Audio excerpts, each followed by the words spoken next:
ආයිබෝවන් මගේ යාළුවනේ. ඔයා මේ එක්වී සිටින්නේ SL ක්‍රිකට් උදේ යන මගේ YouTube channel එක සමගයි. ඉතින් යාළුවනේ ඔයා මගේ channel එකට අලුත් කෙනෙක් නම් මගේ channel එක subscribe කරන ලෙස ආදරෙන් ඉල්ලා සිටිනවා. ඒතර පුළුවන් මම කරන අලුත්ම වීඩියෝ එසනින් ඔයාගේ ෆෝන් එක වෙත ගෙන්වා ගන්න. එහෙනම් යාළුවනේ වැඩි කතා නැතුව අද වීඩියෝ එකට අපි යමු. ශ්‍රී ලංකා ක්‍රිකට් කණ්ඩායමට වර්තමානයේදී ජාත්‍යන්තර තරඟ නැති වුණත් මේ වසරේ 6 වෙනි මාසයේ සිට ඉතාමත් කාර්යබහුල කාලසටහනක් ICC විසින් නිකුත් කරලා තියෙනවා. ශ්‍රී ලංකා කණ්ඩායම අවසන් වරට ජාත්‍යන්තර තරඟාවලියක් ක්‍රීඩා කරේ ඕස්ට්‍රේලියා කණ්ඩායමට එරෙහිව ඒ ටෙස්ට් තරඟාවලිය සහ එක්දින තරඟාවලියක් ඒ ශ්‍රී ලංකාව තුලදී. මේවර සූර්යයන්ගේ කුසලානේ නැතහොත් චැම්පියන් ට්‍රෝෆි එකට ශ්‍රී ලංකා කණ්ඩායම සුදුසුකම් ලැබීමට අපොහොසත් වුණා. චැම්පියන් ට්‍රෝෆි එකට පසු ආරම්භ වුණේ IPL තරඟාවලියයි. ඉතින් එම තරඟාවලිය නියෝජනය කිරීමට ශ්‍රී ලංකා ක්‍රීඩකයන් කිහිප දෙනෙක් සුදුසුකම් ලැබුවා. ඒ අතර වනිදුහා තීක්ෂණ රාජස්ථාන් රොයල් කණ්ඩායම නියෝජනය කිරීමට අවස්ථාව ඔවුන්ට උදා වුණා.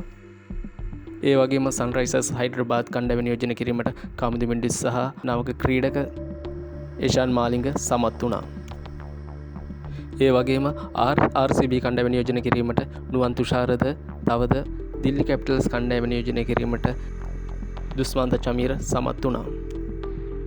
ඒ වගේම මෙවරත් චෙන්නයි කණ්ඩායම නියෝජනය කිරීමට මතිෂ පතිරණ සමත් වුණා.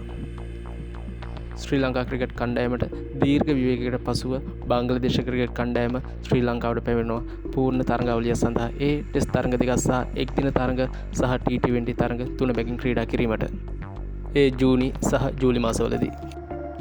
මින් අනතුරු ශ්‍රී ලංකා ප්‍රීමියර් ලීග් තරඟාවලිය පැවැත්වීමට තීරණය කරලා තියෙනවා ජූලි සහ අගෝස්තු මාසවලදී ශ්‍රී ලංකාවේදී. මින් අනතුරු ශ්‍රී ලංකා ක්‍රිකට් කණ්ඩායම සිම්බාබ්වේ තරඟ සංචාරක යෙදෙනවා. ඒ එක්දින තරඟ 3 සහ 20 තරඟ 3කට ඒ අගෝස්තු සහ සැප්තැම්බර් මාසෙහිදී. මින් අනතුරු ආසියානු කුසලානේ පැවැත්වීමට සූදානම් කරලා තියෙනවා.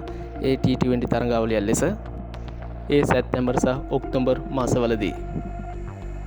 මින් අනතුරු අයර්ලන්තයේ ක්‍රිකට් කණ්ඩායම ශ්‍රී ලංකාවට පැමිණෙනවා. ඒ එක්දින තරඟ 3 සහ 20 තරඟ 3ක් ක්‍රීඩා කිරීමට ඒ ඔක්තෝබර් මාසයේ සහ නොවැම්බර් මාසවලදී. ශ්‍රී ලංකා ක්‍රිකට් කණ්ඩායම නොවැම්බර් මාස පාකිස්තානයේ තරඟ සංචාරක යෙදෙනවා. ඒ එක්දින තරඟ 3 සහ 20 තරඟ 3ක් ක්‍රීඩා කිරීම සඳහා. ඉතින් යාළුවනේ ඔයගොල්ලන්ට පේනවා ඇති වර්තමානයේදී ශ්‍රී ලංකා ක්‍රිකට් කණ්ඩායමට ජාත්‍යන්තර තරඟ නැතත් ඉදිරියේදී ඒ කියන්නේ 6 වෙනි මාසෙන් පස්සේ ශ්‍රී ලංකා ක්‍රිකට් වලට ඉතාමත් කාර්යබහුල කාලයක් තමයි උදා වෙලා තියෙන්නේ. ඉතින් ඒ සියලුම තරඟ ශ්‍රී ලංකා කණ්ඩායමට ජයග්‍රහණය කිරීමට හැකි වේවා කියලා අපි ප්‍රාර්ථනා කරනවා. ඉතින් යාළුවනේ SL ක්‍රිකට් උදේ යන මගේ YouTube channel එක subscribe කරන ලෙස ආදරෙන් ඉල්ලා සිටිනවා. එහෙම කරොත් ඔයාලට පුළුවන් මම කරන අලුත්ම වීඩියෝ එසනින් ඔයාගේ ෆෝන් එක වෙත ගෙන්වා ගන්න. ඉතින් යාළුවනේ අලුත් වීඩියෝකින් නැවතත් ළඟදීම මුණ ගැසෙමු. බොහොම ස්තුතියි.